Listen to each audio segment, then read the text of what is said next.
mengimbangi kapal induk dengan ranjau, Ranjau, kapal laut, induk ya. dengan rudal, mengimbangi kapal induk dengan kapal-kapal kecil yang disebut sebagai swarming doctrine. Kapal-kapal kecil, ya misalnya ukuran 3 meter, 5 meter, kapal-kapal cepat, ya bisa tanpa awak, diisi dengan bahan peledak, diluncurkan ke arah armada, itu sudah mengganggu Amerika Serikat. Sehingga Selat Hormuz itu tidak bisa dimasuki oleh kapalnya Amerika Serikat, mereka mundur semua.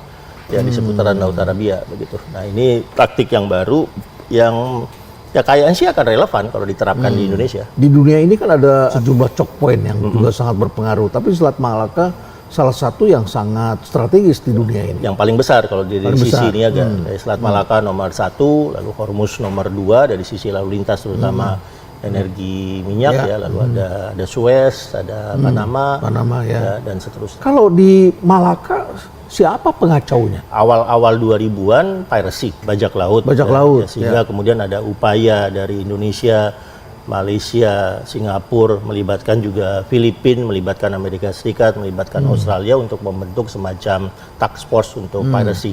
Ya, saya dulu dilibatkan di situ ketika Pak Marsetio menjadi Kepala Staf Angkatan Lautnya. Lalu ketika kemudian didalami, dikaji, ya piracy itu sebagian besar ada di Kepulauan Riau, ya markas-markasnya ada di pulau-pulau kecil dan sebagian besar sebagian besar dilakukan oleh WNI, ya orang-orang Indonesia. Sehingga waktu itu Pak Marsetio lebih mengandalkan pendekatan kultural. Pendekatan kultural diidentifikasi ini suku apa, berasal dari daerah mana, ya lalu ketika tokoh dari suku itu didatangkan untuk ngobrol, ngajak mereka pulang, udah piracy-nya selesai.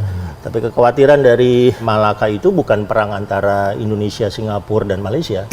Tapi satu skenario ketika ada eskalasi di Laut Cina Selatan, melibatkan Cina, ada eskalasi tentang Taiwan, lalu kemudian Amerika Serikat harus menggerakkan armadanya mendekati wilayah tersebut. Kalau dari Diego Garcia, dia akan lewat Selat Malaka. Kalau dari Adelaide, AUKUS, dia akan lewat Selat Lombok. Tidak ada perang antar 3 negara yang mengelola Selat Malaka, tapi itu akan menjadi bagian dari supply chain-nya, logistik lainnya Amerika Serikat untuk mendukung perang di Natuna atau di Taiwan. Jadi tetap saja ini pertarungan antara superpower. Ya, yang tadi saya ceritakan ketika Paris Defense Strategic Forum itu, ya pertanyaan dari Kementerian Pertahanan Paris adalah jika terjadi eskalasi di Laut Cina Selatan, apakah Indonesia akan mengizinkan De Gaulle, kapal induknya Prancis, untuk merapat mengisi logistik di Malaka, ya apakah di Singapura atau di Batam.